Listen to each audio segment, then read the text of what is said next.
바울이 빌립보서를 쓰고 있는 내용을 가만 들여다보면 어떤 세 가지의 단계를 통해 권면을 하고 있는 것 같습니다. 1장과 2장 부분까지를 볼 때 말이죠.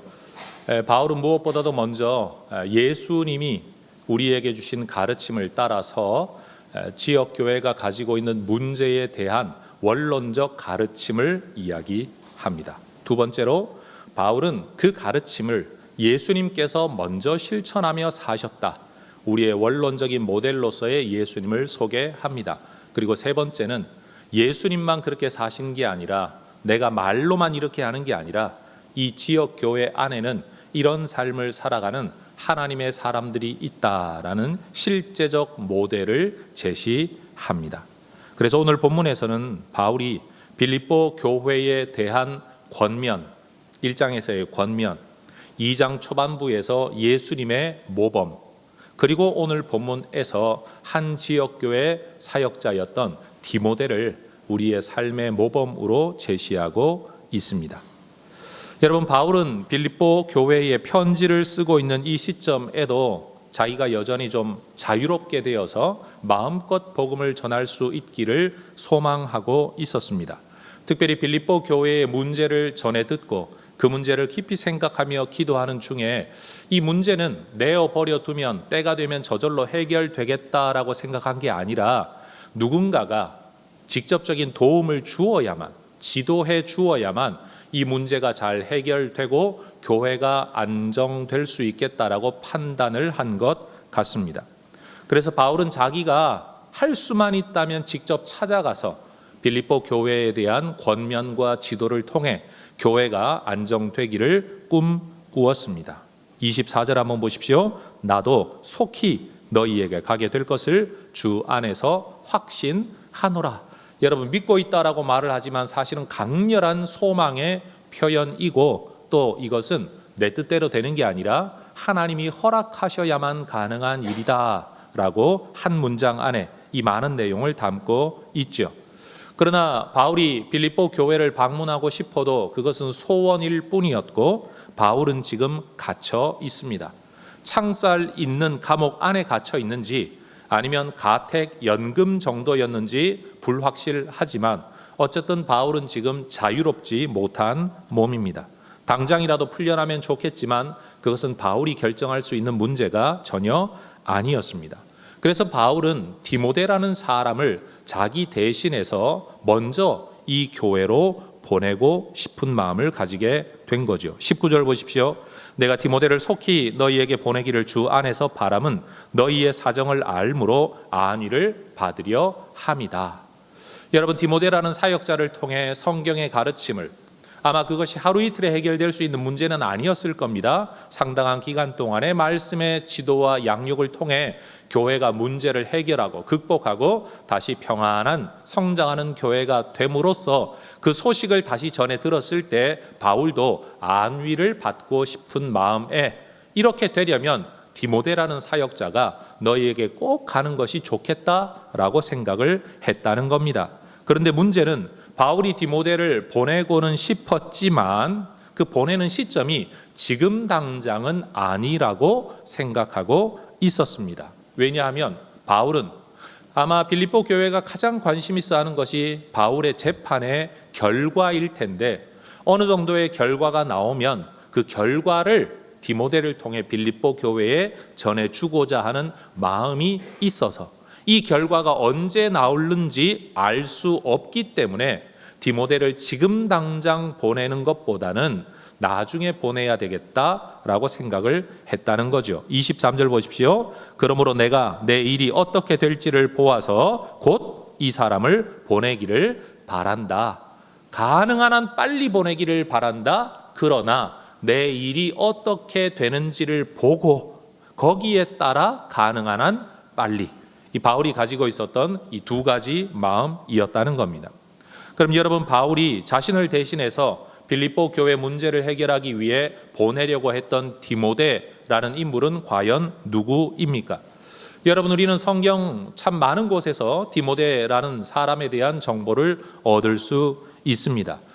여러분, 디모데는 바울이 2차 전도 여행을 하는 동안 루스드라라는 도시에서 만난 한 젊은 그리스도인이었습니다. 혈통적으로 어머니는 유대인이었고 아버지는 헬라 배경을 가진 사람이었습니다. 디모데는 거짓이 없는 진실한 믿음을 가진 사람이다라고 바울이 그를 만났을 때 그의 믿음을 알아보았지요. 또 인근 여러 도시로부터도 훌륭한 그리스도인으로 칭찬받는 사람이었습니다.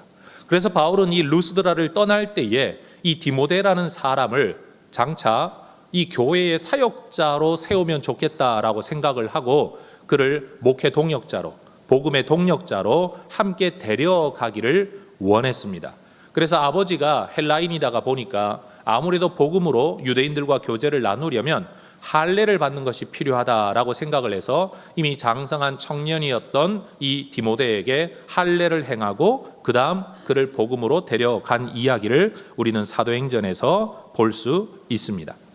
여러분, 바울이 디모데를 복음의 동역자로 세우는 이 과정을 보면 교회의 사역자, 다시 말해 목회자 또는 선교사, 때로는 교회를 섬기는 어떤 일꾼들은 본인이 하고 싶다라는 본인의 의지만으로 이 과정에 들어서기보다는 목회자들이, 선배 지도자들이 가만히 지켜보고 그의 인격, 그의 믿음, 주변의 평판까지 다 고려한 다음에 본인에게 의사를 전달하고 본인이 동의할 때 온 공동체의 여러분 전적인 지지 안에 그 복음의 길로 들어가는 것이 올바른 교회의 전통이라는 것을 알게 됩니다.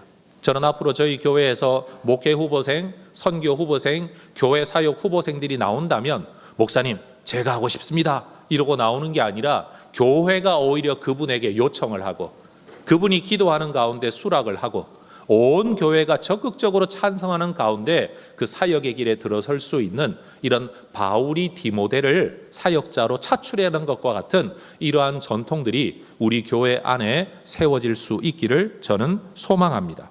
디모데는 바울의 지도 아래에서 목회자로 성장합니다. 그래서 나중에 디모데 전서를 보면 바울이 디모데를 아들 같은 존재다라고 표현을 하죠. 근데 여기서 아들 같다라는 말은 이 유대 문화 배경 속에서는 단순히 친밀한 관계성만 의지하는 게 아닙니다. 내가 그를 신임하고 있다. 그는 나의 후계자가 될 사람이다. 그는 나와 동등한 권위를 가진 사람이다. 이런 의미가 포함된 표현이 바로 아들이다 또는 아들 같다라는 말입니다. 사실 우리가 예수님을 일컬어 하나님의 아들이라고 말을 할 때에 여러분 사실은 하나님께서 아버지이시고 이 땅에 인간으로 태어나셔서 아들이다라는 말을 하지만 우리가 예수님을 하나님의 아들이다라고 말을 할 때 원래의 신학적 의미는 하나님과 동등한 분, 동등한 권위를 가진, 동등한 권세를 가진 하나님 그분이다 이런 말을 포함하고 있는 내용인 겁니다. 그러니 여러분 바울이 디모데를 보고 그는 나의 아들이다 라고 말을 할 때는 다른 성도들이 디모데를 대할 때 바울을 대하는 것처럼 대해야 된다 이런 의미가 내포되어 있다는 거죠. 훗날 디모데는 바울의 3차 전도 여행에 동행했습니다. 그리고 바울이 세웠던 여러 교회들로 파송을 받아서 고린도 교회, 데살로니가 교회, 에베소 교회를 목회하기도 했었던 인물입니다. 그런데 오늘 본문의 내용을 보면 바울이 디모데를 이렇게 빌립보 교회의 문제를 해결하는 목회자로 잠깐의 사역자로 이렇게 파견하려고 할 때에 왜 그가 이런 파견을 받기에 합당한 자격을 가진 사람인지를 몇 가지 내용을 들어 설명하는 것이 바로 본문에 기록되어 있습니다. 오늘 우리는 이 빌립보서의 본문을 살펴보면서 단순히 이것을 디모데의 탁월한 자질으로만 해석할 것이 아니라 그동안 빌립보서에서 바울이 해왔던 권면 그리고 제시했던 예수님의 모범을 디모데가 어떻게 실천하고 있는지라는 관점에서 이 본문을 보아야 빌립보서 전체의 배경 안에서 본문을 올바로 해석하는 것이라고 말을 할 수 있을 겁니다.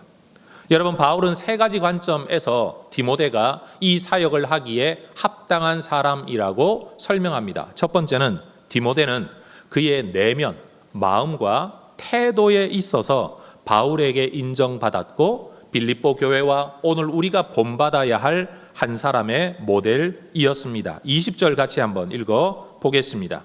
이는 뜻을 같이하여 너희 사정을 진실이 생각할 자가 이밖에 내게 없음이라. 뜻을 같이 한다. 누구와 뜻을 같이 하는 거죠? 이 편지를 쓰고 있는 바울. 나와 뜻을 같이 하여 너희 사정을 생각할 사람이 이 사람밖에는 없다. 여러분, 예수님께서는 우리를 구원하시려는 아버지 하나님의 뜻을 받들어서 또 우리를 사랑하시기 때문에 근본 하나님의 본체시나 하나님과 동등됨을 취할 것으로 여기지 아니하시고 자기를 비워 종의 형체를 가지사 사람들과 같이 되었고 자기를 낮추시고 십자가에서 죽기까지 복종하셨습니다. 이게 2장 초반부에 나타난 예수님의 모습입니다. 바울은 이런 예수님을 여러분 다메섹 도상에서 만났습니다. 그리고 그 예수님을 주님으로 고백하고 주님으로 따르며 그 예수님을 본받기를 원했습니다.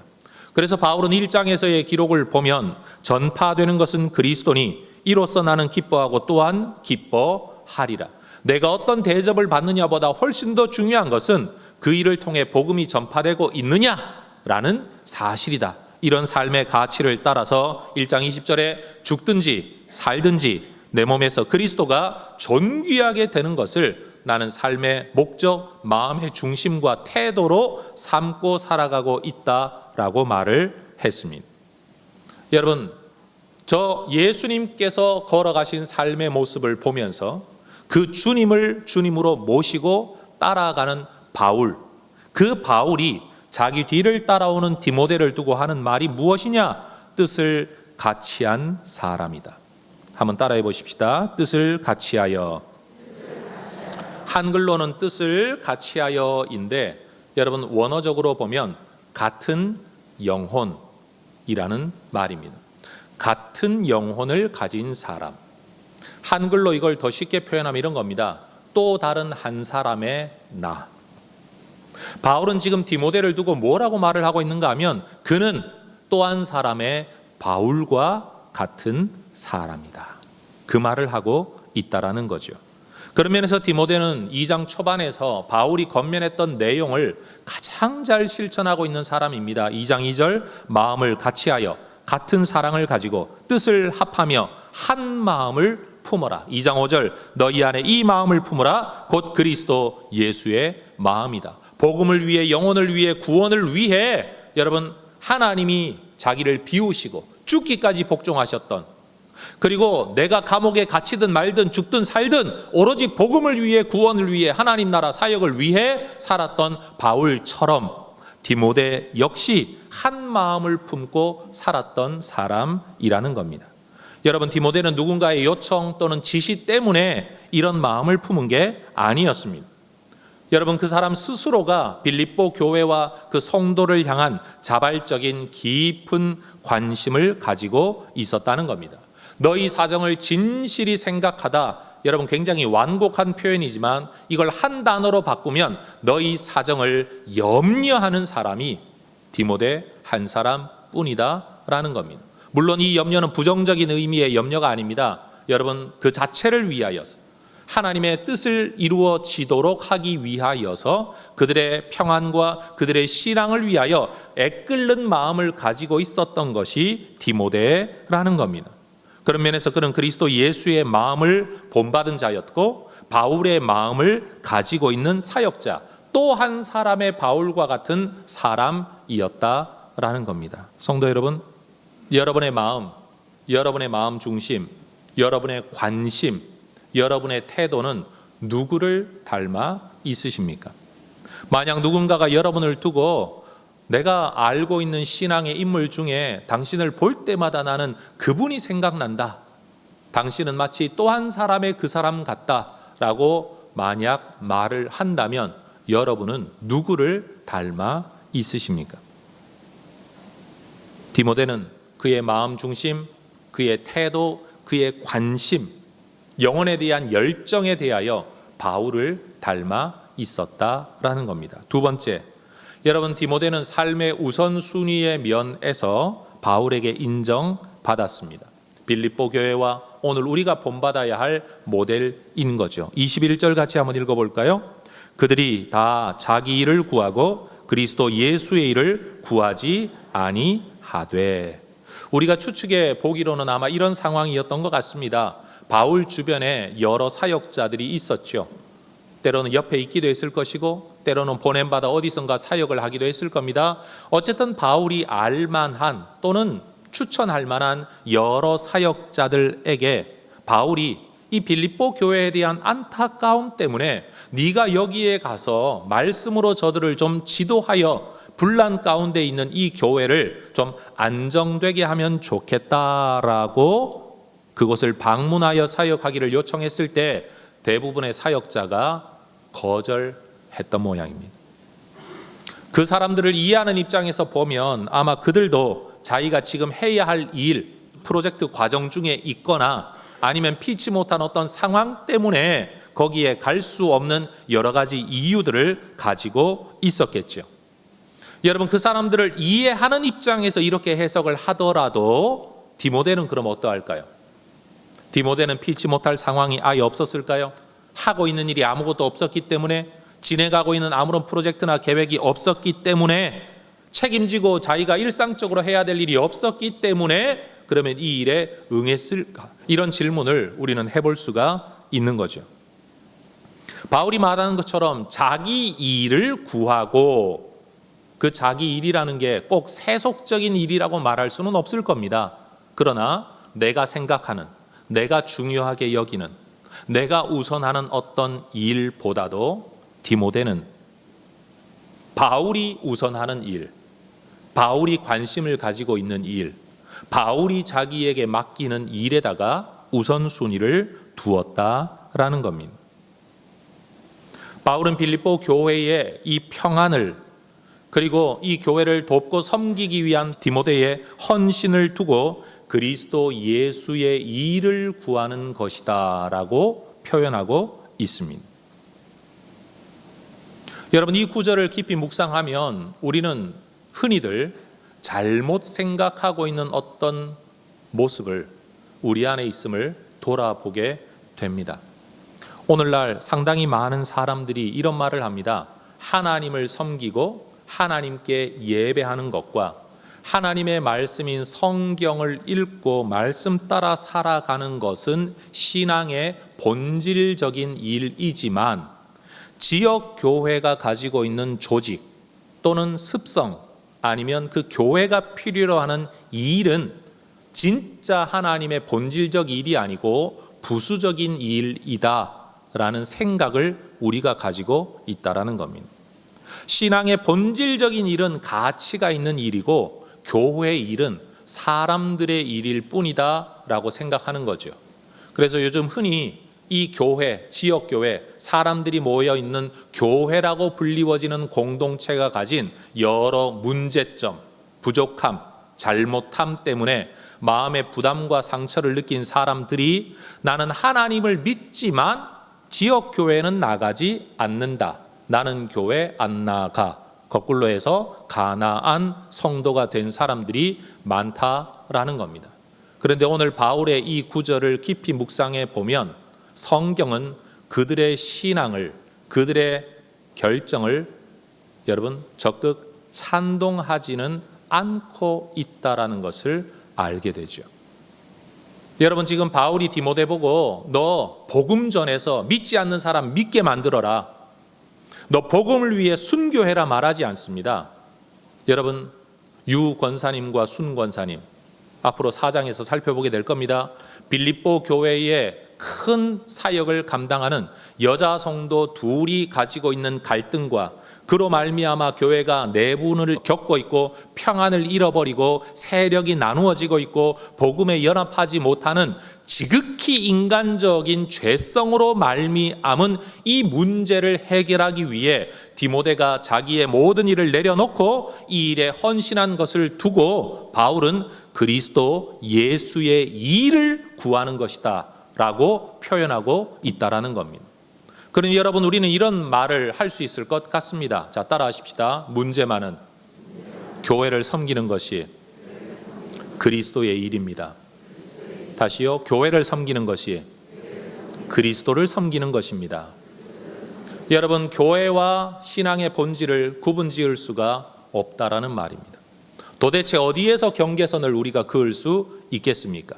결국 하나님의 백성들의 문제가 하나님의 문제이고, 여러분, 성도들의 근심이 하나님의 근심이고, 하나님의 백성들 한 사람을 구원하기 위해 우리 주님께서 죽으셨다면 한 영혼이 관계되어진 교회의 일이 곧 하나님의 일이 된다라는 것입니다.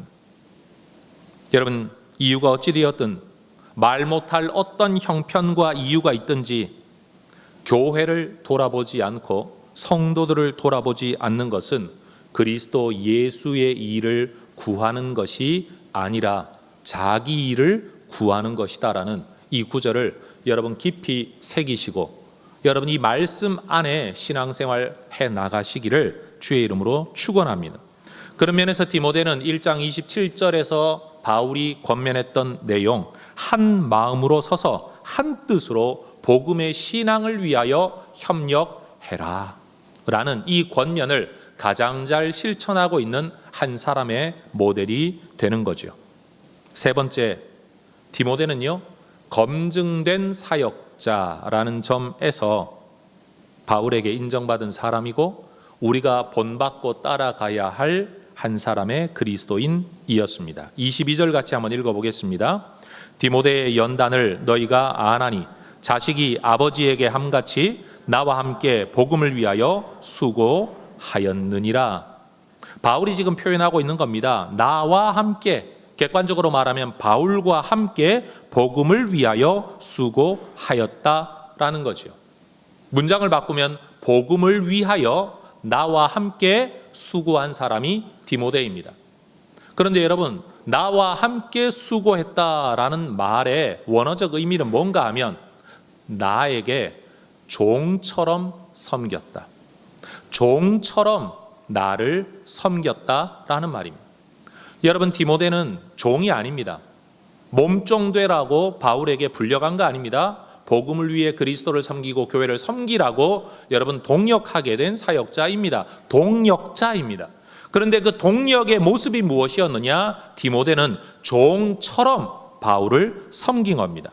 디모데의 입장에서는 복음의 사역자, 교회 설립자, 선교사, 교회 개척자, 성경교사였던 바울을 섬기는 것이 그리스도를 섬기는 것이었고, 바울을 돕는 것이 그리스도의 복음을 위한 일로 여겼습니다. 더군다나 종처럼 섬긴다라고 말을 할 때 여러분, 우리는 흔히 일하기 싫은 종들의 모습을 생각하면 안 됩니다. 눈치껏 일자리를 피하고 일한다 핑계대고는 어딘가 사라졌다가 잠자다가 돌아오는 이런 종이 아니라, 바울은 거기에 어떤 표현을 덧붙이고 있는가 하면 자식이 아버지에게 하는 것처럼, 종은 종인데 억지로 하는 일이 아니라, 하기 싫어하는 게 아니라 자식이 아버지를 섬기는 책임감과 당연한 태도를 가지고 디모데가 나를 섬겨왔다라는 겁니다. 여러분, 우리는 사도행전 15장에 나오는 한 이야기를 잘 알고 있습니다. 여러분, 거기는 바울과 바나바가 다툰 이야기가 나옵니다. 디모데가 사역의 세계에 들어설 수 있었던 것은 바울 때문입니다.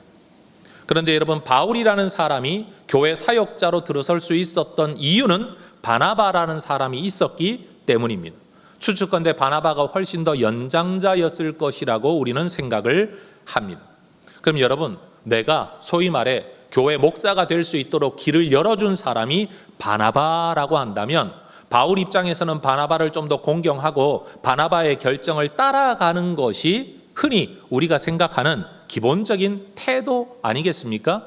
그런데 이 바나바가 자기의 누나인지 여동생인지 알 수는 없지만 생질이었던 마가 요한, 그도 일생을 사는 동안 복음을 위해 살면 좋겠다, 네 꿈 위해 살지 말고, 네 행복 위해 살지 말고 그리스도를 위해 살면 좋겠다 꿈으로 도전했을 때 마가 요한이 외삼촌과 함께 선교 여행에 동참을 했습니다. 근데 그 여행에 바울이 함께하고 있었죠. 그런데 마가 요한은 아직 어렸던 모양입니다. 부잣집의 도련님으로 자라나 고생을 몰랐던 것 같습니다. 참고로 마가 요한의 다락방에는 120명이 모여 기도할 만큼, 여러분 안 놀라십니까? 성령이 임했던 그 자리가 마가 요한의 다락방입니다. 요한이 그 정도의 부잣집에서 여러분 자라난 사람이라는 거죠. 그런데 선교 여행을 하는 동안에 너무 고생스러우니까 중간에 돌아가 버렸습니다. 훗날 바울이 바나바와 다툽니다. 또 한 번의 전도 여행을 출발할 때 바나바는 그래도 다시 기회를 주자. 처음부터 잘하는 사람 누가 있냐? 데려가자. 그런데 바울은 복음을 위하여 살다가 중간에 돌아가는 인간, 한 번 배신하면 또 배신한다. 절대로 갈 수 없다. 여러분, 그냥 의견이 다른 정도였는데 나중에는 마가 요한 때문에 시작된 의견 차이가 바울과 바나바가 갈라서서 아예 동역을 할 수 없을 만큼 감정의 골이 깊어져 버렸다는 겁니다. 한마디로 바울은 그렇게 까칠한 사람이었습니다. 그런데 여러분, 그런 바울이 지금 디모데에게 뭐라고 말하고 있습니까? 그는 나를 마치 종처럼 섬겨왔다. 하루 이틀이 아니다. 그것도 시키면 일하기 싫어하는 어거지상을 쓰고 일하는 종이 아니라 자식이 아버지에게 함같이 자발적인 마음으로 정말 열심히 섬겨왔다라는 겁니다. 여러분, 디모데는 다른 선택의 가능성이 없기 때문에 어쩔 수 없이 일을 맡겨야 할 사역자가 아니라 이미 바울과 함께 오랜 시간 동안 일해 오면서 일의 능력 면에서, 일의 태도 면에서, 인간 됨됨이의 면에서, 신앙의 면에서 검증된 사역자였다라는 겁니다. 그런 면에서 디모데는 바울이 1장 27절에서 했던 권면, 오직 너희는 그리스도의 복음에 합당하게 생활하라 라는 이 권면에 가장 적합한 한 사람의 모델이었다라는 겁니다. 여러분, 너희가 디모데의 연단을 안다라고 말하는 이 22절의 표현에서의 연단은 그는 고생 좀 했다라는 뜻이 아니라 여러분, 검증되었다라는 뜻이에요. 검증되었다.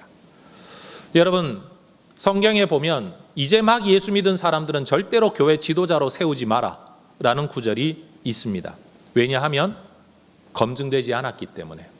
열정을 무시하거나 믿음을 무시하거나 헌신하려는 마음을 무시하는 게 아니라 교회 공동체의 방향을 좌우할 수 있는 사람은 검증된 사람이어야 한다라는 점에서 그런 권면이 있다라는 겁니다. 여러분, 우리 모두가 한순간의 열정, 한순간의 헌신으로만이 아니라 내가 살아가는 긴 시간 동안의 모습으로 검증된 하나님의 사람들 되시기를 주의 이름으로 축원합니다. 그리스도의 복음에 합당한 사람으로, 교회의 일꾼으로 합당한 사람으로 여러분 검증되어야 한다라는 거죠. 자, 이 시점에 여러분, 우리는 계속 디모데를 살펴보고 있는데 잠깐 바울에게로 눈을 한번 돌려 보십시다.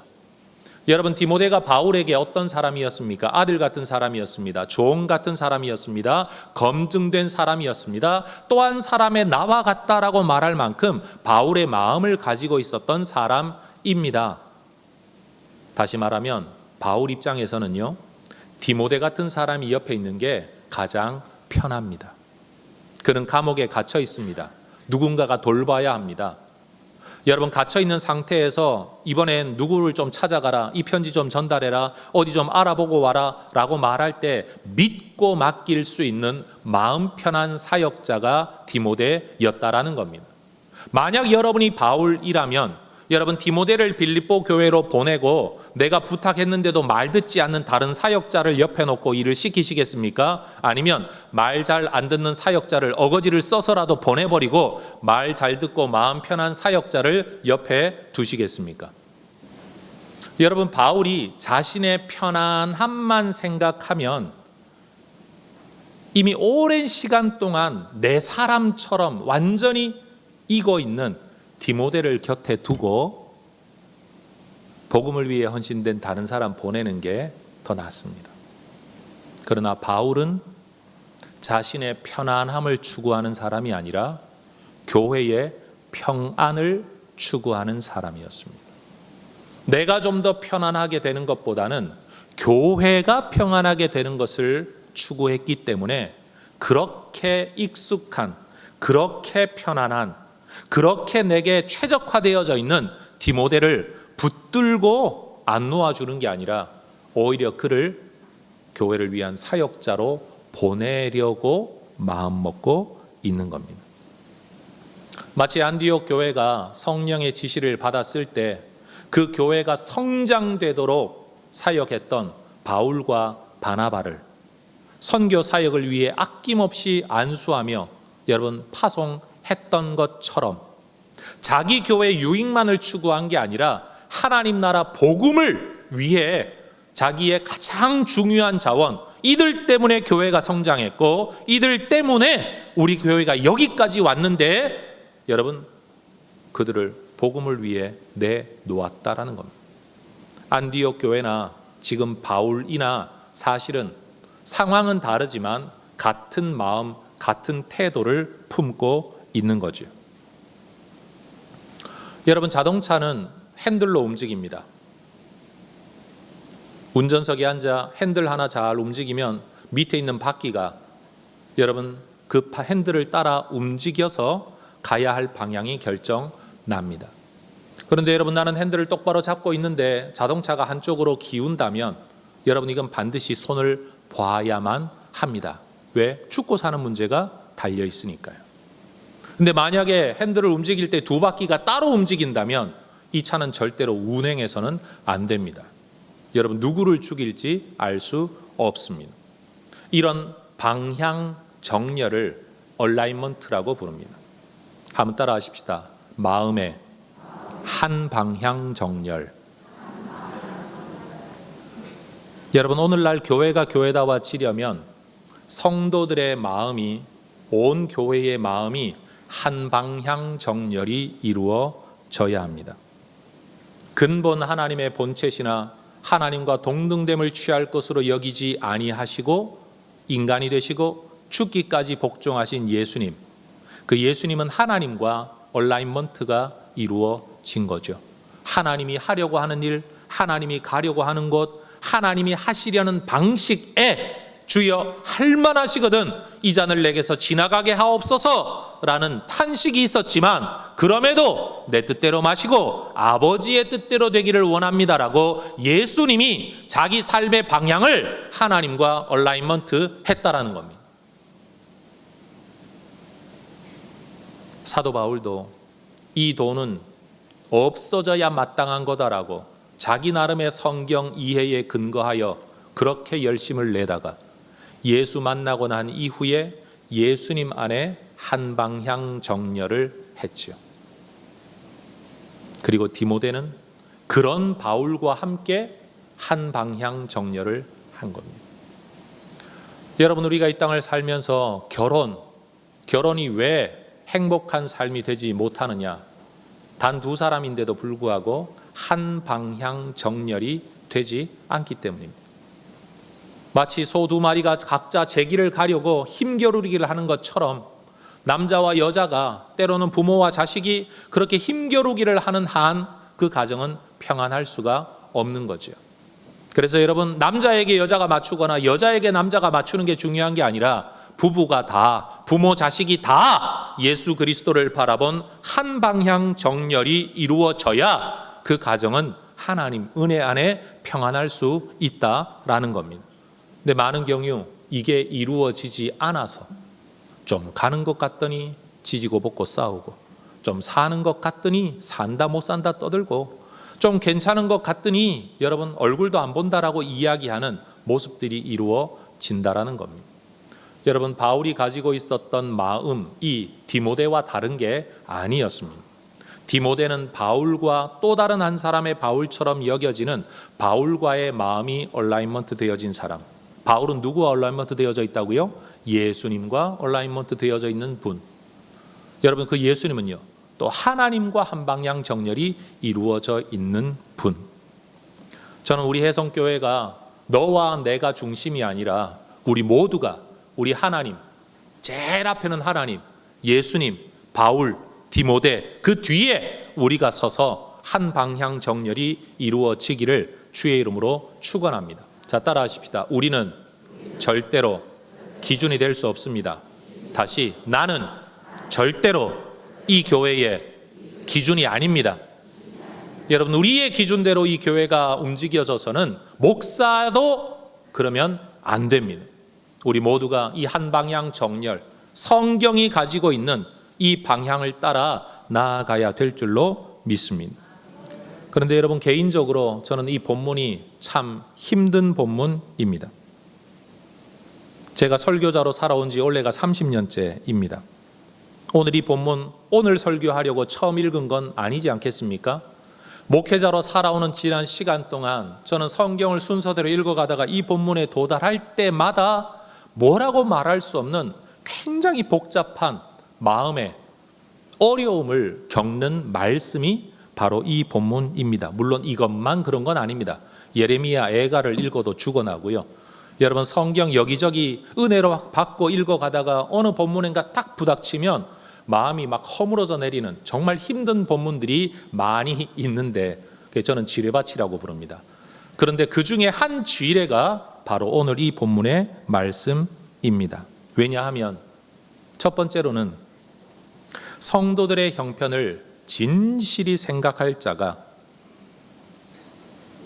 많지 않다. 이밖에 내게 없다. 라는 이 바울의 탄식 앞에서 나는 과연 이 진실하게 성도들을 생각하는 목회자인가?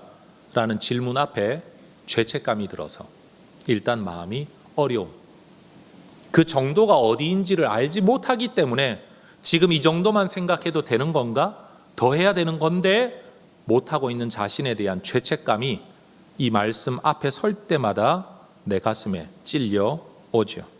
그리고 또 하나는 내가 목회자로 살면서 특별히 또 한 교회를 책임지는 사역자로 사는 동안에 바울이 하고 있는 이 탄식, 뜻을 같이 하여 한 마음 품고 동역할 수 있는 사람이 이밖에는 내게 없다라고 말하는, 다 자기 일을 구하고 있다라는 이 탄식 앞에서 뭔가 말할 수 없는 애처로움이 느껴지는 겁니다.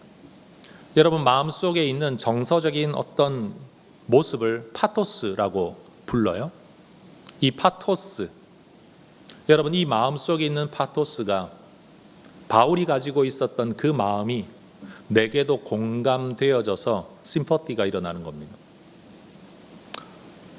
여러분, 어떤 일을 하든지 사실은 말씀이 자기 형편에서 먼저 다가오는 건 어쩔 수 없는 인간의 현실인 것 같습니다.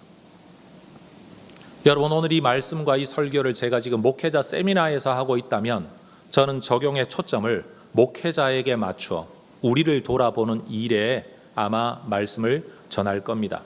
그러나 이 시간 이 자리에서의 설교에 우리 목회자들이 아니라 여러분과 같은 성도들을 대상으로 설교를 하고 있기 때문에 저는 이 말씀을 한쪽 방향으로 적용할 수밖에 없다는 것을 여러분이 먼저 이해해 주시면 좋겠습니다. 다만 저는 한 사람의 사역자로서 이 말씀을 제게 따로 적용해서 따로 고민하고 따로 탄식하고 따로 기도하겠습니다. 제가 지금 무슨 말 하는지 이해하시죠? 이 구절 읽으면서 목사님 그렇게 말하는데 그럼 목사님은 제대로 사십니까? 이렇게 저한테 공격하지 말라는 겁니다. 오늘 이 성도들을 대상으로 하는 설교이기 때문에 성도들에게 적용하는 초점으로 하는 게 마땅하고, 이 본문을 들고 목회자에게 설교하러 간다면 우리 목사들이 이래서 되겠냐라고 설교를 하게 되겠지요. 그렇죠? 대상에 맞게 설교를 해야 되니까 적용의 방향이 그러하다는 것을 이해해 주시라는 말입니다. 저는 이 본문을 읽을 때마다 바울의 탄식, 모두가 자기 일을 구하고 그리스도 예수의 일을 구하지 않는다. 모두가 자기 생각하고 살아갈 때 디모데는 자식이 아버지에게 하는 것처럼 종처럼 나를 섬겨왔다라는 이 본문을 읽을 때마다 저는 사무엘하 23장의 이야기가 생각납니다.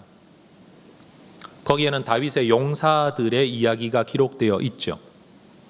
한 장 전체가 다윗에겐 이런 용사들이 있었다, 그들은 이런 일을 했다라는 내용입니다.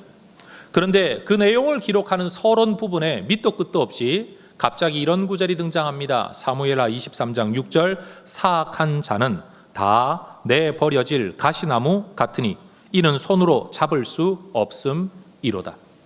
가시나무를 인용하고 있는 이 기록자는 나무가 굵지 않아서 제목으로는 쓸 수 없다라는 의도로 가시나무를 쓰는 게 아니라 손으로 잡을 수 없는 나무이기 때문에 이건 내버려질 수밖에 없다, 붙들고 쓸 수 없다라는 의도로 이 가시나무를 인용하고 있습니다. 무슨 의미일까요? 손으로 쥐고 쓸 수 없는 가시나무처럼, 땔감 외에는 쓸모가 없는 나무처럼 아무리 자기는 나무다, 용사다, 인재다, 일꾼이다 라고 말을 하더라도 지도자의 입장에서는 손에 붙들고 어떻게 할 수가 없는 용사들과 사람들이 있다라는 말입니다. 죄송하지만 더 적극적으로 적용하면 나는 복음을 위해, 교회를 위해 일하고 싶다라고 말을 하지만 목사 입장에서, 장로님들 입장에서는 손에 쥐고 쓸 수 없는 가시나무 같은 어떤 성도들이 있다라는 말입니다. 여러분, 추수하는 날에 얼음 냉수와 같이 주인의 마음을 시원하게 하는 일꾼이 있는가 하면, 여러분, 어떤 사람은 전혀 시원하게 하는 게 아니라 마음을 답답하게 만드는 일꾼들도 있다라는 거죠. 사실 어떤 지도자이든지 항상 일꾼에 대한 목마름이 있습니다. 하다못해 직원 1명 놓고 일하는 식당도, 직원 2-3명 놓고 일하는 작은 기업도, 여러분, 그 한 사람 한 사람에 대한 열망이 얼마나 큰지 모릅니다. 믿을 만한 사람, 쓸 만한 사람, 정말 이 기업을 좀 일구어 가지고 정말 좀 더 역할할 수 있는 어떤 회사가 되도록 함께 일해줄 사람이 필요한데, 중소기업 사장님들 하는 말이 뭡니까? 사람 데려다가 일 좀 가르쳐서 일할 만하면 대기업으로 다 뺏겨버린다. 좀 신실하게 이 회사를 위해 헌신해 줄 사람이 없다. 회사 입장에서는 나를 돌봐주지 않고 부려먹기만 한다. 그게 여러분, 고용인과 피고용인이 가진 늘 갈등 아닙니까? 그러니까 어디든지 사람을 쓰는 입장에서는요, 사람에 대한 안타까움을 가질 수밖에 없는 거죠. 다윗 이전의 사울 왕도 여러분, 왕으로서 더 나은 통치력을 발휘하기 위해 인재, 사람에 대한 열망이 컸던 모양입니다. 사무엘상 14장 52절입니다. 사울이 사는 날 동안에 블레셋 사람과 큰 싸움이 있었으므로 사울이 힘센 사람이나 용감한 사람을 보면 그들을 불러 모았더라. 나라가 늘 전쟁을 해야 될 때이기 때문에 필요한 인재가 누구냐? 힘센 사람, 죽기를 두려워하지 않는 용감한 사람. 여러분, 그게 사울 시대에 필요했던 인재상이었습니다.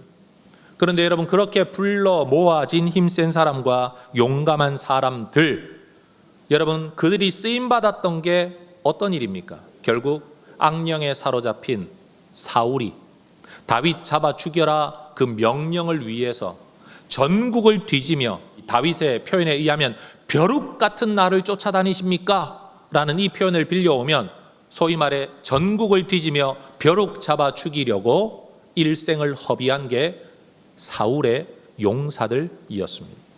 그들은 분명 자질로는 용감한 사람이고 힘센 사람들이었습니다. 그러나 그들이 했던 일은 하나님의 기름 부음 받은 다윗을 죽이려는 일로 그들의 모든 직책과 시간과 힘과 용감함을 허비했던 사람들이라는 겁니다.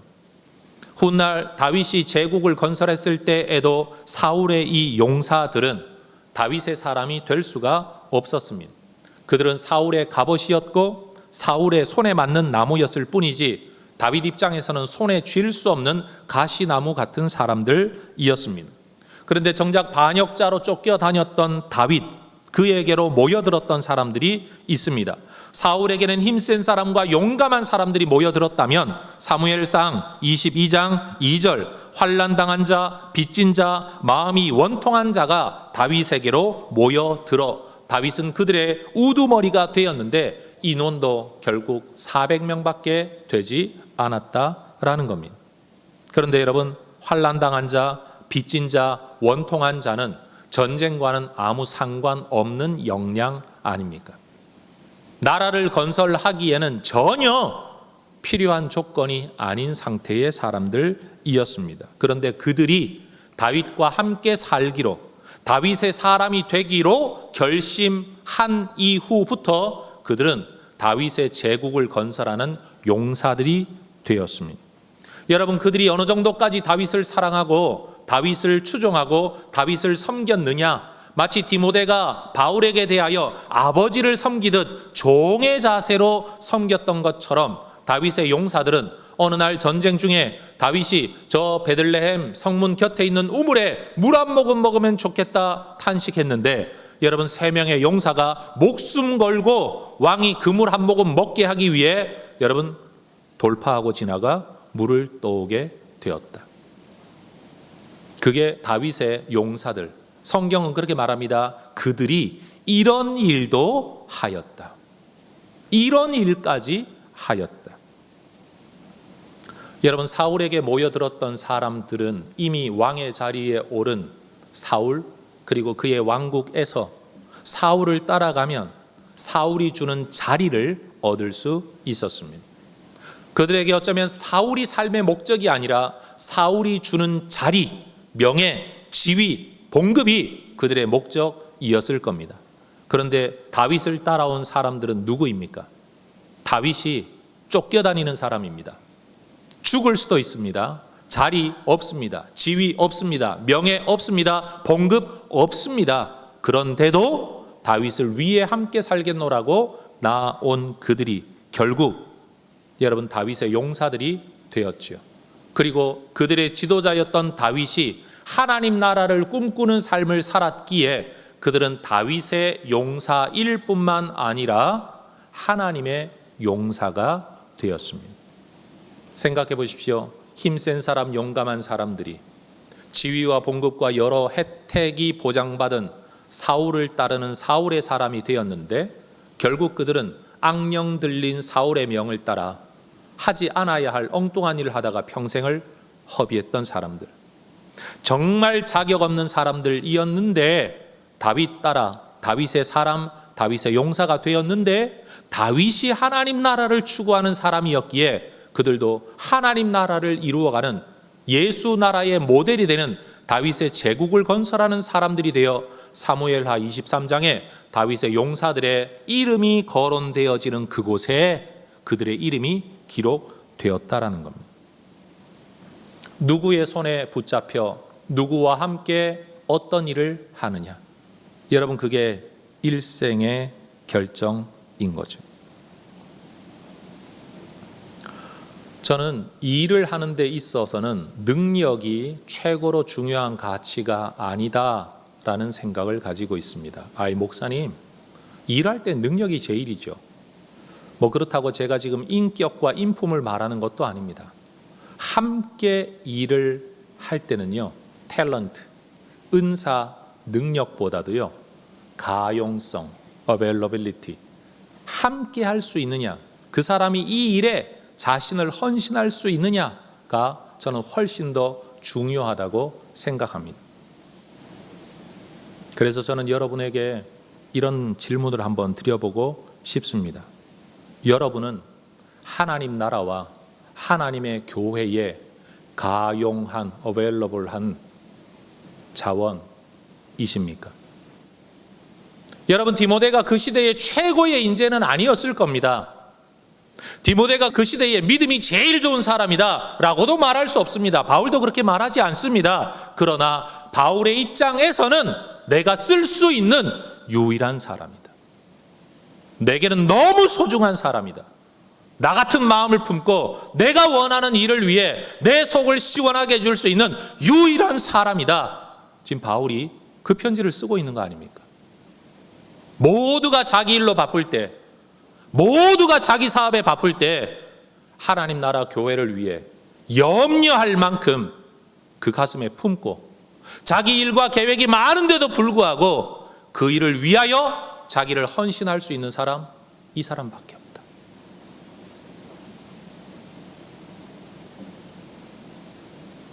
여러분, 하나님께서 여러분을 손에 쥐고 쓰실 수 있도록 여러분을 하나님께 내어 드리시기를 주의 이름으로 축원합니다. 하나님께 가시나무 되지 마시기를 축복합니다. 여러분은 하나님께는 복받기 위해 얼마나 많이 기도하십니까? 여러분 원하는 만큼 안 주셔서 속상하시지 않습니까? 그럼 하나님 입장에서 한번 생각해 보십시오. 너는 날 위해 도대체 뭘 내놓아서 내가 원할 때 내 마음대로 쓸 수 있도록 뭘 했냐? 이 설교를 준비하면서 한 목사님 교수님의 글을 읽었습니다. 19세기의 복음 전도자였던 무디와 그의 동역자였던 토리, 루벤 아츠 토리라는 사람에 대한 이야기입니다. 우리가 아는 것처럼 무디는 배경이 그렇게 좋지를 못했죠. 소작농의 아들로 태어나서 아버지 일찍 돌아가시고 초등학교를 다니다가 형편 어려워지니까 5학년 중퇴가 학력의 전부였습니다. 그리고 어려서부터 노동 현장에 나아가야만 먹고 살 수 있었습니다. 여러분 어린 아이가 노동판에서 자라났으니 여러분 거기서 자라난 사람의 언어, 거기서 자라난 사람의 성격이 얼마나 거칠었겠습니까? 그런데 R.A. 토레이라는 이 분은 여러분 예일 대학을 졸업한, 그 당시 미국에서 최고의 대학이라고 불려지는 대학을 졸업한 인재였고, 그게 전부가 아니라 그 당시에 독일로 가서 유학을 하며 2개의 학교를 수료할 만큼 엄청난 수재였습니다. 외모도 훨씬 더 귀족적이었고 가지고 있는 태도, 기본 소양, 가정 배경, 언어 모든 면에 있어서 무디하고는 비교가 될 수 없는, 만약 이 사람을 노동판, 시장판의 사람이라고 한다면 이 사람은 무슨 귀족의 아들과 같은 그런 사람이었습니다. 어떤 점으로 보더라도 무디가 토리를 섬겨야 될 관계입니다. 그런데 이 토리라는 분이 무디를 하나님이 기름 부으신 영적인 지도자요, 영적인 영역에 있어서는 자기보다도 훨씬 더 앞선 하나님의 사람이라는 것을 인정하고 무디를 섬기기로 결심합니다.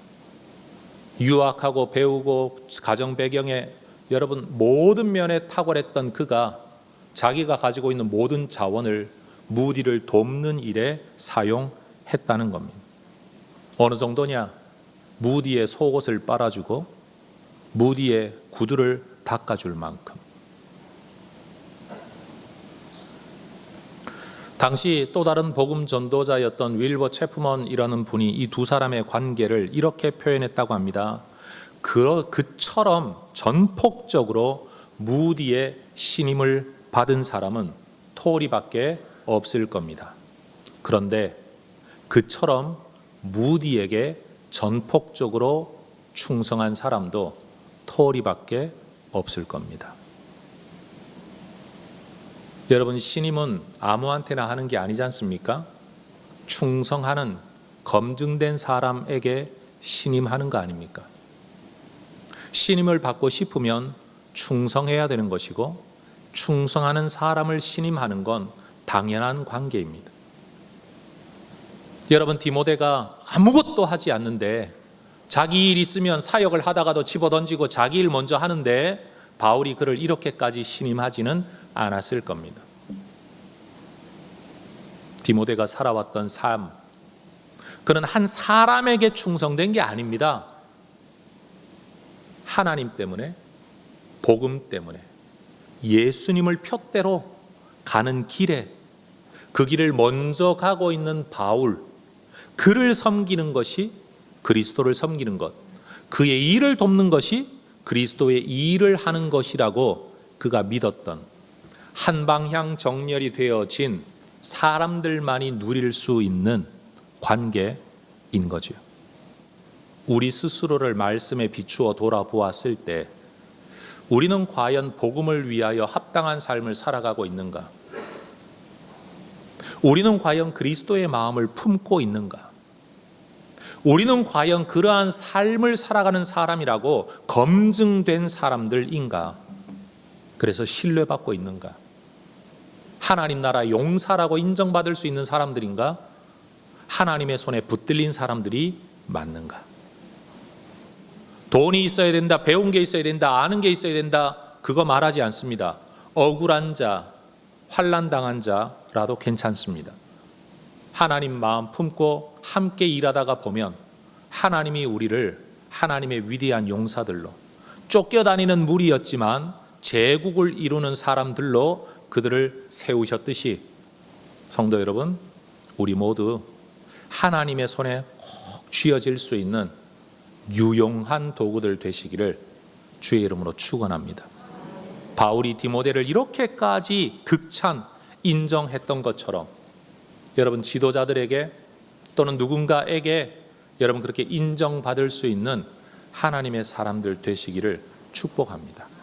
제발 자기 일만 구하며 살다가 마음의 소원만 가지고 살다가 아무것도 못하고 죽어가는 여러분 그런 인생 되지 마시고 어떤 형태로든지 쓰임받아 하나님의 나라에 이름이 기록되어지되 유용한 하나님의 용사라고 기록되어지는 디모데처럼 기록이 남는 그런 하나님의 사람들 되시기를 축복합니다.